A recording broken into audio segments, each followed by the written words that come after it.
আপনারা দেখছেন এস বাংলা। আমি সরাসরি আপনাদেরকে দেখাচ্ছি ইসলামপুর ভৈরব ব্রিজের মিডিল পজিশনে এখন দাঁড়িয়েছি। আর বিগত কয়েকদিন থেকে যান চলাচল বন্ধ, আজ তার 3 দিন। আর এই 3 দিন আগ থেকে যান চলাচল বন্ধ হয়ে গেছে। আর ডেলি দিনের নিত্যদিনের যাত্রী কিন্তু পায়ে হেঁটে চলাচল শুরু করেছে। সেই লাইভ আমরা কয়েকবার আজকে দেখালাম। তার পাশাপাশি লোড টেস্টিং এর পর যে 3 দিন সময় নিয়ে হয়েছিল, কিন্তু তার শেষ কাল কিন্তু সূত্রের খবর সিভিল ইঞ্জিনিয়ারিং হায়াতুল্লাহ জানিয়েছেন যে গতকাল আগামীকাল আমাদের যে লোডশেডিং এর কাজ কিন্তু হয়ে যাবে, এমনটাই জানিয়েছে। আর সেই চিত্র আপনাদের সামনে আমি সরাসরি দেখাচ্ছি। তো সিভিল ইঞ্জিনিয়ারিং আয়াতুল্লাহ শেখ কি জানিয়েছেন সেটা আপনাদেরকে এক্ষুনি শোনাবো। সঙ্গে থাকুন, শোনাচ্ছি।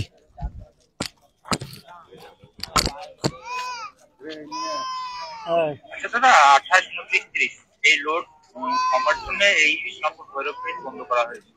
আগামীকাল কি খুলবে? হ্যাঁ, সাধারণত আমাদের লোড টেস্টের জন্য 3 দিনই নেওয়া হয়। প্রথম দিন ইনিশিয়ালের জন্য যে টেম্পারেচার যে ভেরিয়েশনটা হয় তার জন্য 24 ঘন্টা থাকে। তারপর লোড দেওয়ার পর আমাদেরকে 100% লোডটাকে 24 ঘন্টা রাখতে হয়। 24 ঘন্টা রাখার পর ফের 24 ঘন্টা রিকভারির জন্য সময় লাগে আমাদের। সেই সময়টা আগামীকাল 6টার মধ্যে, সকাল 6টার মধ্যে হয়ে যাচ্ছে। তো এসডিও মিটিং এ এটাই কথা হয়েছে যে সকাল 6টার মধ্যে রাস্তা খুলে দেওয়া হবে। আমি যতটুকু জানি আমাদের লোড টেস্টের কাজ 6টার মধ্যে শেষ হয়ে যাবে। এছাড়া যদি অন্য কোনো কাজ থাকে বা পরবর্তীকালে যদি কিছু মিটিং হয়ে ব্লক করে সেটা ব্যাপারে আমি ঠিকঠাক জানি না। আপনার নাম? আমার নাম আয়াতুল্লাহ শেখ, আমি মিটকন থেকে এসেছি। কেমন বুঝতে পারছি?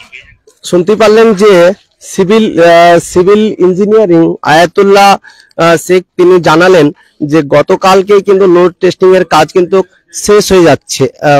আগামীকাল কিন্তু লোড সেটিং এর কাজ কিন্তু শেষ হয়ে যাচ্ছে। যেটা মাপার ব্রিজে ওয়েট মাপা যে প্রক্রিয়াটা চলছিল সেটি কিন্তু আগামীকাল শেষ হয়ে যাচ্ছে। এখন প্রশ্ন থেকে যাচ্ছে, তাহলে কি কাল থেকেই যান চলাচল শুরু হবে? এমনটাই প্রশ্ন। কিন্তু সূত্রে মারফত জানা যাচ্ছে যত সম্ভব কাল থেকে কিন্তু যান চলাচল স্বাভাবিক হয়ে যাবে, এমনটাই সূত্রের খবর। আর সেই ছবি আমি সরাসরি এস বাংলার মধ্যে তুলে ধরছি। অবশ্যই আমাদের চ্যানেলটিকে ফলো করবেন এবং একটি শেয়ার করে খবরটা ছড়িয়ে দেবেন। দেখতে পাচ্ছেন সেই ছবি আমি কিছুক্ষণ আগে আপনাদের দেখালাম। সিভিল ইঞ্জিনিয়ারিং আয়াতুল্লাহ সে কি জানালেন সেটা আপনাদের সামনে আমি তুলে ধরলাম। আমাদের প্রতিনিধি বিকাশ দেবনাথ রয়েছে ইসলামপুরে, আমি তার কাছ থেকে জানবো। আপনারা থাকুন, আমি দেখানোর চেষ্টা করছি। আমাদের প্রতিনিধি বিকাশ দেবনাথ রয়েছে ইসলামপুরে, আমরা কল ধরার চেষ্টা করছি, আপনারা সঙ্গে থাকুন।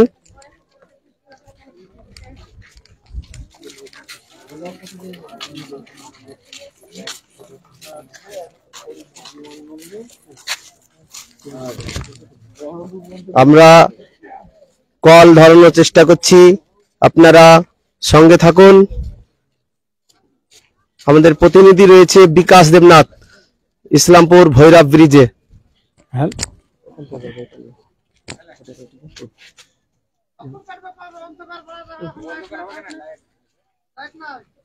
বিকাশ বলো, আমি কি বোঝা যাচ্ছে? আমি ইঞ্জিনিয়ার লাইটে।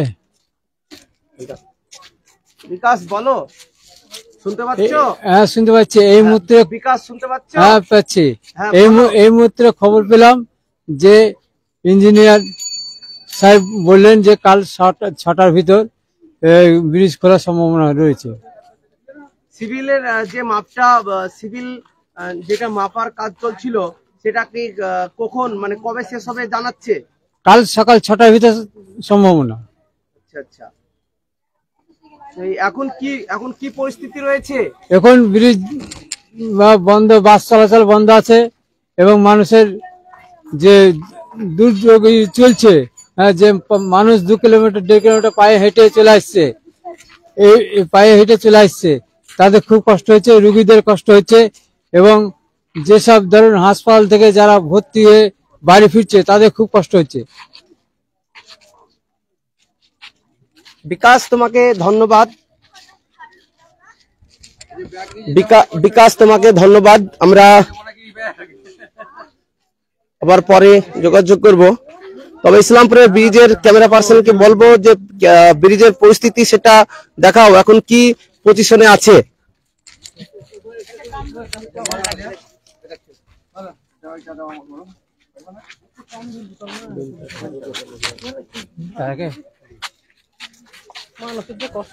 কিরকম কষ্ট হয়েছে? খুব কষ্ট গো, 1 কিলোমিটার হাঁটতে হচ্ছে, 1 কিলোমিটার। হ্যাঁ, 1 কিলোমিটার হাঁটছি। কোনো যানবাহন থাকলেও হতো। আপনারা কোথা থেকে আসছেন? আমি আসছি কালীগঞ্জ থেকে, জলঙ্গি থেকে। জলঙ্গি থেকে।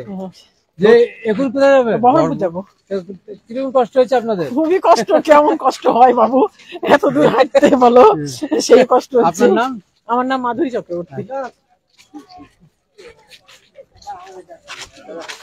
কেমন কোথা থেকে আসছেন? তুমি কোথা থেকে আসছো? ইসলামপুর। দেখি কিরকম কষ্ট হচ্ছে? বিরাট কষ্ট, 2 কিলোমিটার 1.5 কিলোমিটার আসতে হচ্ছে হেঁটে পাইদাল। দেখুন কিসে যাবা তুমি? বাসে। বাসে। তোমার নাম? নাম প্রসেনজিৎ।